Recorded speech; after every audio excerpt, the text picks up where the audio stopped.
hop on here. Let's check out some Tool. This is Tool is probably winding down their career. They're not the sorts that are going to overstay their welcome, and they really seem to be going all out these last couple of years. They've been performing a lot of shows live. Pretty much every big festival they've been headlining.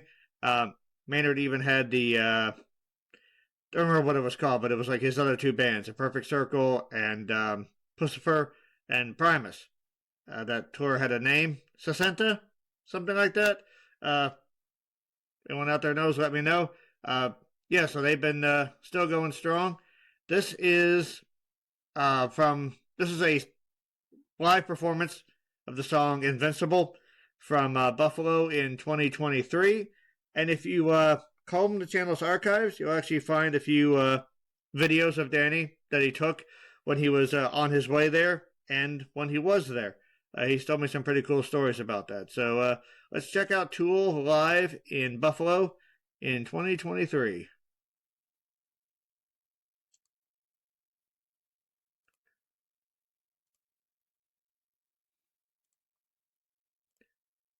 Thank you very much, Buffalo.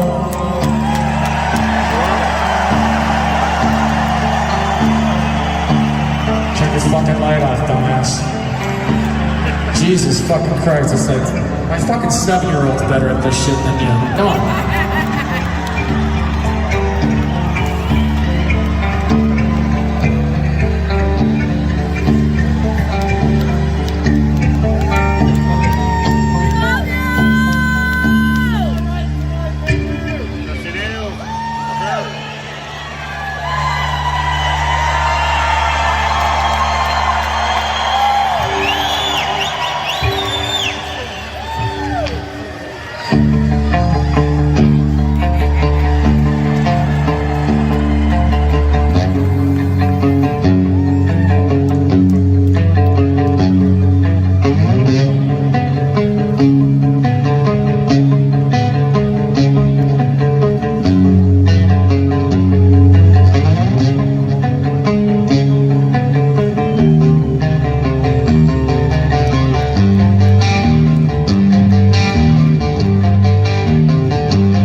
Quick comments.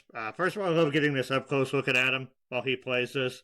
Couple cool things I like about Tool. Tool. I love how they're not in any hurry to get their point. They know how to build an intro. They will take their time. They've got a very particular way of doing it. I sort of like how Adam and Justin are very synced up in the this opening, and they I get. Sometimes it's hard to, like, their parts cross over sometimes, Justin likes to play high on his bass. Adam likes to play low on his guitar. So some parts you think are on guitar are actually on bass, and vice versa. But it's that interplay that is so compelling about Tool's sound, and then of course how they sync up with Danny. Not not our Danny, but their Danny Carey, the GOAT. Absolutely amazing drummer, 60 years old, still killing it. But yeah, I just like sort of like the very subtle variations that they're doing, moving the song forward, and you can sort of already feel it building intensity with the percussion coming in. And again, the visuals, that purple light back there, it's really cool. I had the honor of seeing Tool with Danny a couple years ago when I went to visit him in North Carolina. It was absolutely awesome. Yeah, Danny Carey is 62 and still untouchable on that kit. So let's keep going. We got 15 minutes of this bad boy.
Oh, shoot.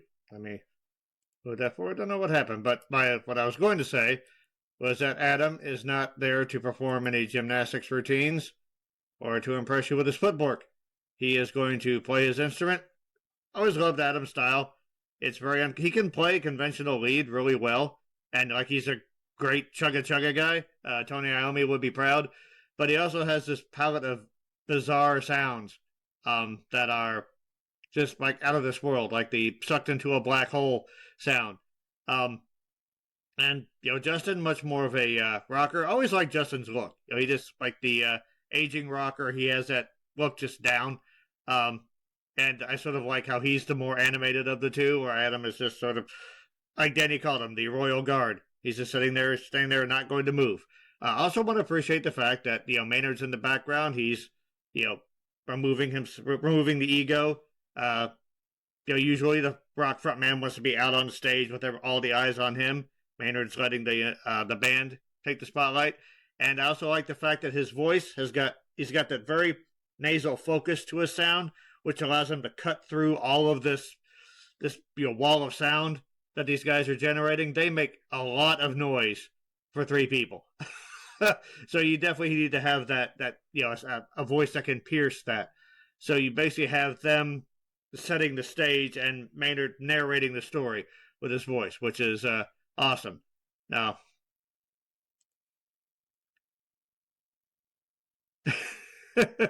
yeah, Tool did a great job with the Hand of Doom cover. And that song was actually pretty progressive for Sabbath back in the day. I think Sabbath's sonic palette is underrated.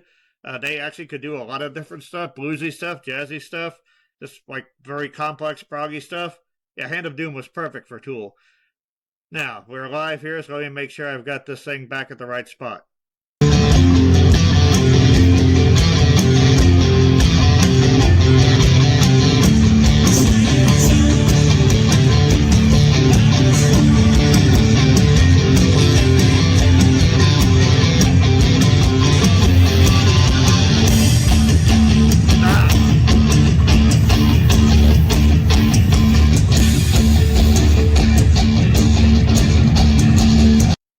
Subtle but sudden. I love that transition. This is the concert that Danny actually attended. I said go in the channel archive. You'll see a couple of videos of him on the plane and at the concert. Yeah, awesome.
Sneak one more pause in here. I love how Danny Carey is the engine for a lot of these grooves.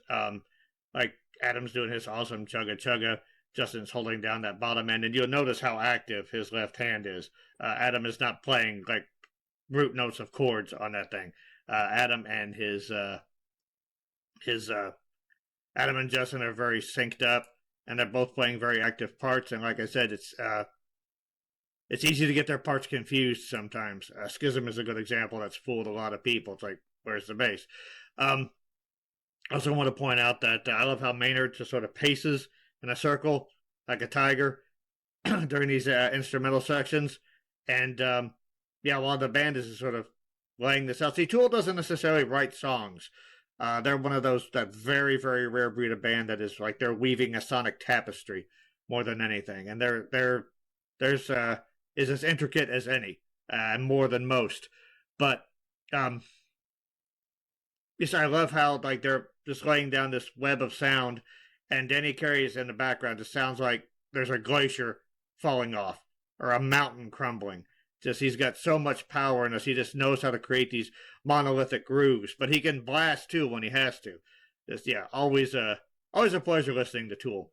And like you see, have like the blue and the purple light colliding. So they've got the visual aspect of the performance down as well. And I think people are going to realize what an impact they had when they finally do decide to retire. There's never going to be another band like Tool. Never going to be another Tool.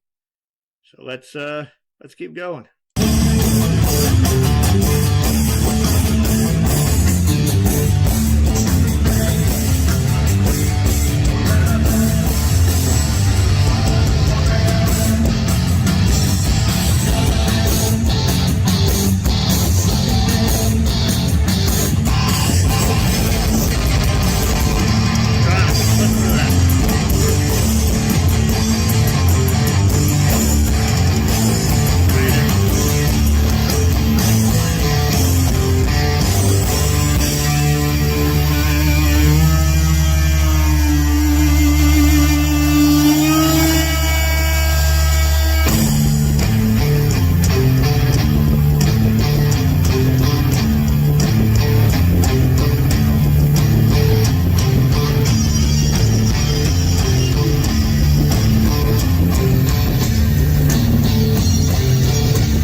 Okay, another awesome badass transition from Tool here. I like this visual. Appreciate the fact that Maynard is walking essentially in a small spiral. I think he's just sort of absorbing the energy from the band's music. I love how this groove has evolved. So I'm going to go back when we restart.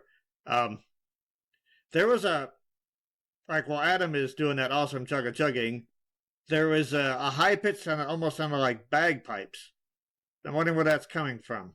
I know Danny will sometimes trigger samples I also know that sometimes those high-pitched sounds are coming from Justin on his bass. So yeah, anyone knows where those came from, let me know.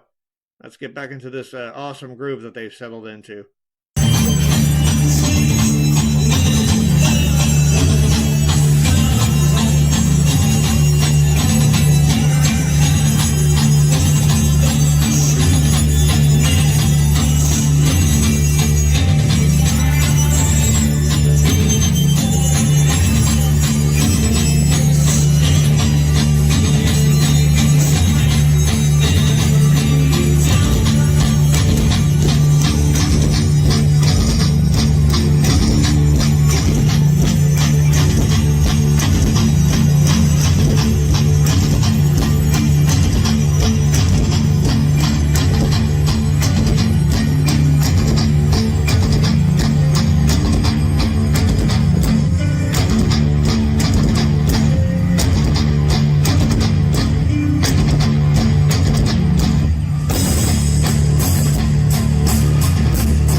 he's got a souvenir.